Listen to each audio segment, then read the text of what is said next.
और अब कर्ज़ का मामला तो ऐसा है कि हर दूसरा इंसान कर्ज़ में गिरफ्त है, यानी मकरूज़ है।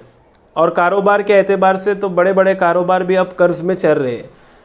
तो ये कर्ज़ क्यों हो रहा है, इंसान मकरूज़ क्यों हो रहा है, उसका कारोबार कर्ज़े में क्यों चले जा रहा है, इन चीज़ों को समझने के लिए हमें 4 चीज़ें समझना ज़रूरी होगी। ये वो 4 चीज़ें हैं जिनकी वजह से इंसान कर्ज़े में गिरफ्त होता है, और इन 4 चीज़ों से किस तरह निकला जाए वो भी हमें समझना है। पहले तो हमें समझना है इन 4 चीज़ों में से हमारी कैटेगरी कौन सी है, कि हम किस वजह से कर्ज़ में फंसे हुए, फिर हम इसमें किस तरह निकलेंगे, ये चीज़ों को हमें समझना है। और इसे हम सीरीज़ चलाएंगे, यानी ये एक लेक्चर के तौर पर नहीं होगा कि एक ही इसमें आपको सारी चीज़ बताई जाएगी।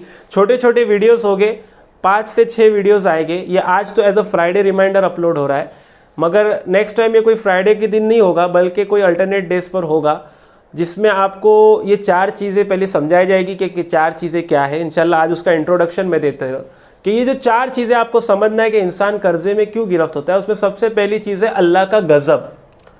अब अल्लाह का गज़ब भी 2 तरीक़ों का रहता है। एक तो अल्लाह गज़ब में भी नरमी का मामला करते, और एक अल्लाह गज़ब में शिद्दत का मामला करते, यानी पकड़ शदीद रखते। अब अल्लाह का गज़ब क्यों आता है, और फिर उसमें अल्लाह ताला किसके साथ नरमी का मामला करते और किसके साथ सख्ती का मामला करते, ये इंशाल्लाह नेक्स्ट वीडियो में हम देखेंगे एनालाइजेशन के तौर पर, कि हम क्या इस सिमत में तो नहीं जा रहे, क्या इसकी वजह से तो हम कर्ज़ में नहीं है। दूसरा जो बंदा कर्ज़ में गिरफ्त होता है वो अल्लाह की आजमाइशों के वजह से होता है, कि अल्लाह ताला उस पर एक आजमाइश सेट करते देखने के लिए कि ये बंदा किधर जाता है, और फिर उस आजमाइश में अल्लाह ताला क्यों आजमाइश डालते हैं और उससे अल्लाह ताला क्या चाहते हैं, और फिर बंदा अगर वैसा अमल करेगा तो क्या होगा और इस तरफ अमल करेगा तो क्या होगा, ये भी हम डिटेल में देखेंगे आने वाले वीडियोस में, जो इस सीरीज़ का हिस्सा रहेगी। इसके बाद जो इंसान कर्ज़ में गिरफ्त होता है वो इस वजह से होता है कि गलत फ़ैसलों की वजह से, चाहे वो अब दीनी लिहाज से गलत फ़ैसला कर ले या दुनियावी लिहाज से गलत फ़ैसला कर ले।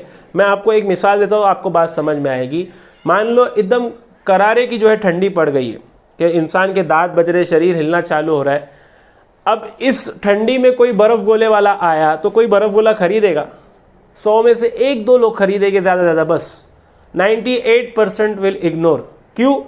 क्योंकि वो चीज़ उसने तो रोज़ी तो उसने हलाल ज़रिए से देखा, मगर उसने दिमाग नहीं लगाया, वो चीज़ शऊर नहीं लगाई जो बेसिक शऊर अल्लाह ने दिया है, और एक रॉन्ग फैसला, एक गलत डिसीजन ले लिया, जिसके वजह से अब उसका कारोबार ठस हो रहा है।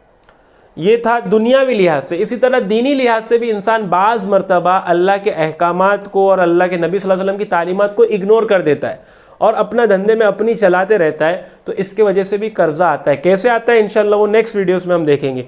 चौथी चीज़ है जिसे हम कहते हैं तकदीर, जिसे हम कहते हैं मुकद्दर। अब ये मुकद्दर में कितनी रोज़ी, कितनी किसके लिए क्या लिखी है, इसको भी हम समझेंगे, और ये मुकद्दर की रोज़ी बढ़ती है या नहीं बढ़ती है, अगर बढ़ाना है तो किस तरह बढ़ाते हैं, ये चीज़ें भी हम इस सीरीज़ में देखेंगे।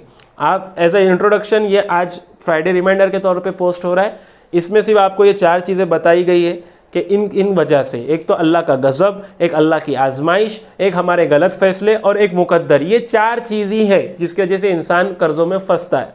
किसी को इख्तिलाफ रह सकता है कि 5वीं वजह ये है, 6ठी वजह है, लेकिन वो सब वजूहात इसी में आ जाएगी, किसी एक कैटेगरी में आपकी आ जाएगी। ये 4 बेसिक कैटेगरी है, इसको हम इंशाल्लाह समझेंगे एक एक करके सीरीज़ फॉर्मेट में। तब तक कि आप इस वीडियो को ज़्यादा से ज़्यादा शेयर करें, जो लोग कर्ज़ में गिरफ्त है उनके तक पहुँचाए। अल्लाह ताला जितने लोग भी कर्ज़ में फंसे हैं उन तमाम को जो है अल्लाह ताला गैब से फ़ैसले फरमा कर उनको कर्ज़ से निकाल दे, और कैसे निकलना है इंशाल्लाह अहादीस से क्या रोशनी मिलती है वो भी आपके सामने रखूँगा। Until next time, this is me Bilal Arab signing off. वस्सलामु अलैकुम व रहमतुल्लाहि व बरकातुहू।